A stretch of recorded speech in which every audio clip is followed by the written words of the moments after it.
बिस्मिल्लाहिर्रहमानिर्रहीम। अस्सलामुअलैकुम दोस्तों, मेरा नाम आसिफ खान और आप देख रहे हैं इंडियन मुस्लिम। कुरान की सबसे पहली आयत कहती है कि पढ़ो अपने रब के नाम से, और मोहम्मद सल्लल्लाहु अलैहि वसल्लम ने कहा था कि इल्म हासिल करो। इल्म हासिल करने के लिए अगर तुम्हें चीन भी जाना पड़े तो जाओ।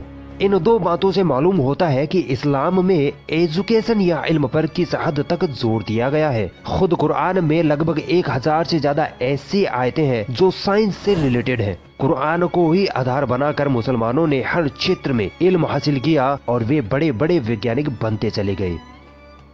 अक्सर मुसलमानों पर ये इल्जाम लगाया जाता है कि मुसलमानों ने दुनिया को कुछ भी नहीं दिया, मगर जब हिस्ट्री के पन्ने पलटे जाते हैं तो हर क्षेत्र में मुस्लिम ही मुस्लिम नजर आते हैं। मुसलमानों ने इस दुनिया को ऐसे ऐसे आविष्कार दिए हैं जो आज भी हम और आप इस्तेमाल करते हैं। साइंस का कोई नामो निशान ना होता अगर मुस्लिम वैज्ञानिक पैदा ना होते। मगर वो कहावत है ना कि जो हुकूमत में होता है वही मनचाहा इतिहास लिखता है। यहूदियों और ईसाइयों ने इस्लाम से नफरत के कारण मुस्लिम वैज्ञानिकों के इतिहास को खूब छुपाया, मगर वो कामयाब ना हो सके। आज मैं आपको 5 ऐसे मुस्लिम वैज्ञानिकों के बारे में बताऊंगा जिनको आज दुनिया झुककर सलाम करती है।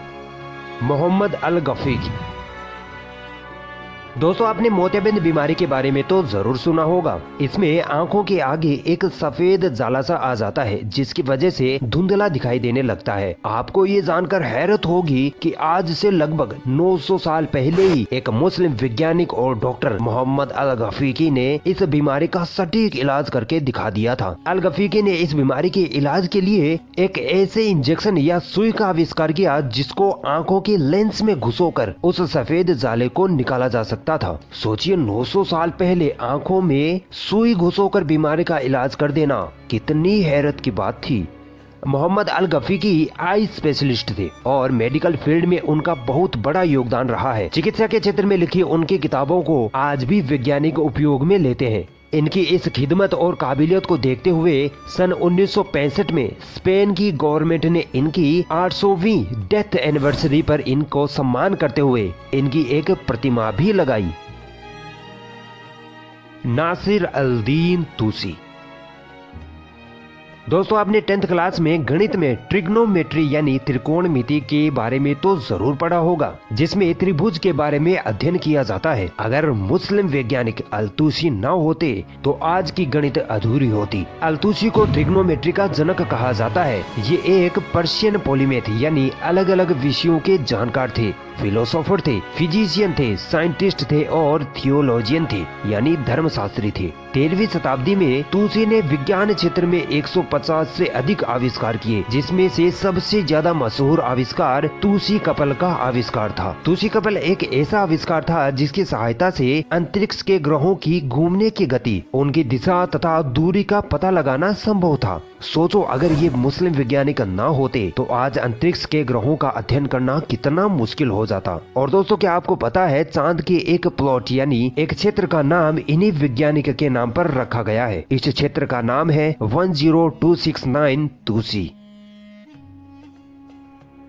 इब्ने खल्दून। मुसलमानों में एक बहुत मशहूर हिस्टोरियन और सोशियोलॉजिस्ट गुजरे हैं जिनका नाम है इब्ने खल्दून। इन्होंने हिस्ट्री और सोशल लॉज पर बहुत सारी किताबें लिखी थी, जिनमें से सबसे ज्यादा मशहूर हुई अल मुकद्दमा, इंग्लिश में इसे कहते हैं इंट्रोडक्शन। इसमें सोशियोलॉजी के कई प्रकार के नियम है जो उस दौर से लेकर आज तक बहुत बेहतरीन नियम माने जाते हैं। इनकी इस किताब की मशहूरता का अंदाजा इस बात से लगाया जा सकता है कि फेसबुक के सीईओ मार्क जुकरबर्ग ने 2015 में इसे अपनी फेवरेट किताब के तौर पर पढ़ा था। दोस्तों, ये अरब के रहने वाले थे। इन्होंने साहित्य, धर्म, ज्योतिष, अर्थशास्त्र यानी इकोनॉमिक्स आदि अनेक विषयों में महारत हासिल कर रखी थी। ये एक ऐसे मुस्लिम इतिहासकार थे जिनकी किताबों को आज तक दुनिया के कई देशों की यूनिवर्सिटियों में पढ़ाया जाता है। मोहम्मद इब्ने इब्राहिम अल फजारी। दोस्तों ये वो वैज्ञानिक थे जिन्होंने फिलोसॉफी, मैथ और एस्ट्रोनॉमी में महारत हासिल कर रखी थी। इन्होंने अंतरिक्ष पर खूब रिसर्च की थी और एक डिवाइस भी बनाई जिसे एस्ट्रोलोब कहते हैं। इस मशीन की मदद से दिशा का सटीक अंदाजा लगाया जा सकता था, तारों की स्थितियों के बारे में पता लगाया जा सकता था कि कौन सा तारा कब और कहाँ होता है और कुछ समय बाद उस तारे की स्थिति क्या होगी। इस एस्ट्रोलोब की खास विशेषता ये थी कि इसके द्वारा काबे की दिशा को फाइंड आउट किया जा सकता था। एस्ट्रोलोब उस वक्त का एक कंप्यूटर माना जाता था और इसी एस्ट्रोलोब डिवाइस की मदद से आज वैज्ञानिकों ने दिशा का पता लगाने वाली मशीन कंपास का आविष्कार किया है। दोस्तों आज से लगभग 1000 साल पहले ही इन्होंने घड़ी का आविष्कार कर दिखाया था। बस वो घड़ी आज की घड़ियों से काफी बड़ी हुआ करती थी। इसे एलिफेंट क्लॉक कहा जाता था। इसके द्वारा रात के समय का पता लगाया जा सकता था कि रात का कितना समय गुजर चुका है और कितना अभी बाकी है। दिन का समय तो सूरज को देखकर पता लगाया जा सकता है कि अभी कितनी दोपहर बाकी है, कितनी देर बाद शाम हो जाएगी। मगर रात का क्या पता लगाया जाए, 11 बजे है या 1 बजे है, क्या फर्क पता लगेगा। मगर 1000 साल पहले ही इस मुस्लिम वैज्ञानिक ने ये डिवाइस बनाकर इस कारनामे को अंजाम दे दिया था। जाबिर बिन हय्यान। अगर किसी सभ्यता या किसी इंसान की उपलब्धियों को गुमनाम करना होता है तो उसका नाम बदल दिया जाता है। ऐसा ही मुस्लिम साइंटिस्ट जाबिर बिन हय्यान के साथ हुआ। अंग्रेजों ने जाबिर बिन हय्यान का नाम बदलकर गेबर कर दिया, जिसकी वजह से सदियों तक ये बात ओझल रही कि गेबर यानी जाबिर बिन हय्यान एक मुस्लिम साइंटिस्ट थे।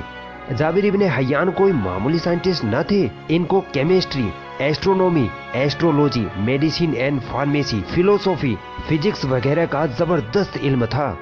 आप ये सुनकर हैरान रह जाओगे कि आज हम जो विज्ञान वर्ग में केमिस्ट्री पढ़ते हैं वो इन्हीं की देन है। इनको केमिस्ट्री का जनक, फादर ऑफ केमिस्ट्री कहा जाता है। जाबिर इब्न हय्यान ने कई प्रकार के केमिकल्स का आविष्कार किया, यहाँ तक कि तेजाब का आविष्कार भी इन्होंने ही किया था।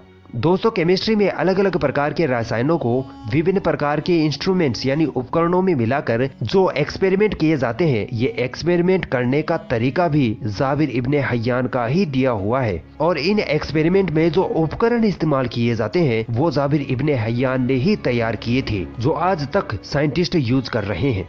जाबिर इब्न हय्यान ने केमिस्ट्री को एल्केमी कहा था, मगर बाद में यूरोपीय वैज्ञानिकों ने इसे बदलकर केमिस्ट्री कर दिया ताकि मुसलमानों के आविष्कारों को छुपाया जा सके।